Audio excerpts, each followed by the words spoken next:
Most people believe that real health comes from pushing the body to its limits. Long workouts, intense sweat, and extreme effort. But what if the most powerful influence on your health isn't how hard you exercise, but how often you move? In today's world, many of us spend hours sitting, at desks in cars in front of screens, and then try to fix it all with a short burst of intense exercise. Today, we'll explore what science actually says about daily movement, why it matters more than occasional hard workouts, and what this means for your long-term health in everyday life. Modern fitness culture often promotes a simple idea. Exercise hard, a few times a week, and you're healthy. But the human body didn't evolve for this pattern. For most of human history, movement wasn't something we scheduled. It was constant, low-level, and woven into daily life. Walking, carrying, bending, standing, and changing posture throughout the day. Today, we've reversed that pattern. We sit for most of the day, then try to compensate with short, intense workouts. This creates what researchers often call the movement paradox.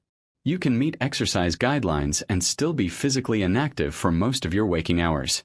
And the body notices this imbalance. When the body stays still for long periods, several important systems begin to slow down. Blood circulation becomes less efficient. Muscle activity drops sharply. Enzymes that help regulate blood sugar and fat metabolism become less active. This isn't about weight or appearance. It's about basic physiology. Even people who exercise regularly can experience negative effects if the rest of their day is spent sitting. Studies have linked prolonged sitting to increased risks of cardiovascular disease, type 2 diabetes, and metabolic issues, independent of gym time. In simple terms, 1 hour of intense exercise cannot fully cancel out 10 hours of inactivity. Movement, it turns out, works more like nutrition than medication. It needs to happen regularly, not occasionally. Daily movement doesn't stress the body the way intense workouts do. Instead, it gently keeps systems switched on. When you walk, stretch, stand, or change position frequently, muscles remain metabolically active. Blood sugar is processed more efficiently. Inflammation stays lower. Joints stay lubricated. Posture and balance improve naturally. There's also a neurological effect. Regular movement sends continuous feedback to the brain. It supports coordination, mood regulation, and even cognitive clarity. This is one reason why people often feel mentally sharper after light activity, not exhausted. Unlike extreme workouts, daily movement works with the body's natural rhythms, not against them. And perhaps most importantly, it's sustainable. This doesn't mean intense workouts are useless. They improve cardiovascular fitness, muscle strength, and bone density. They can be powerful tools when used appropriately. The problem arises when they are treated as the only solution. High-intensity exercise places stress on the body. That stress can be beneficial, but it also requires recovery. If daily movement is missing, intense workouts can sometimes increase fatigue, injury risk, or burnout. Health is not built through occasional extremes. It's built through consistency. Daily movement forms the foundation. Structured exercise builds on top of it. Without the foundation, the structure becomes unstable. Long-term population studies consistently show that people who move frequently throughout the day tend to have better health outcomes, even if they never engage in formal exercise. These individuals often have better insulin sensitivity, lower resting inflammation, improved joint health, better mental resilience.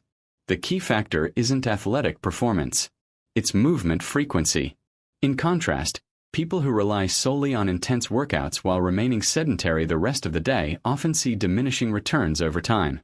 The body responds not just to effort, but to patterns. And daily movement shapes those patterns quietly, steadily, and powerfully. So what does this mean in real life? Here are a few simple, realistic ways to rethink movement. First, view movement as something you accumulate, not something you complete. Short walks, standing breaks, gentle stretching, they all count.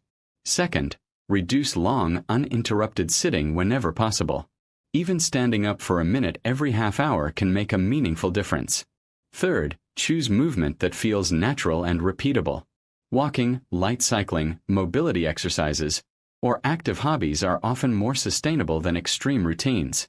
Fourth, let intense workouts support your health, not replace daily movement. They work best when they complement an active lifestyle, not compensate for inactivity. Small, repeated actions shape the body more than occasional effort. Health is rarely built through dramatic changes. It's shaped quietly, through patterns we repeat every day. Daily movement doesn't demand perfection or intensity. It simply asks us to stay connected to our bodies, regularly, gently, and consistently. When we move more often, the body responds with resilience. And over time, that resilience becomes the foundation of better health. Not through extremes, but through balance, awareness, and daily choice.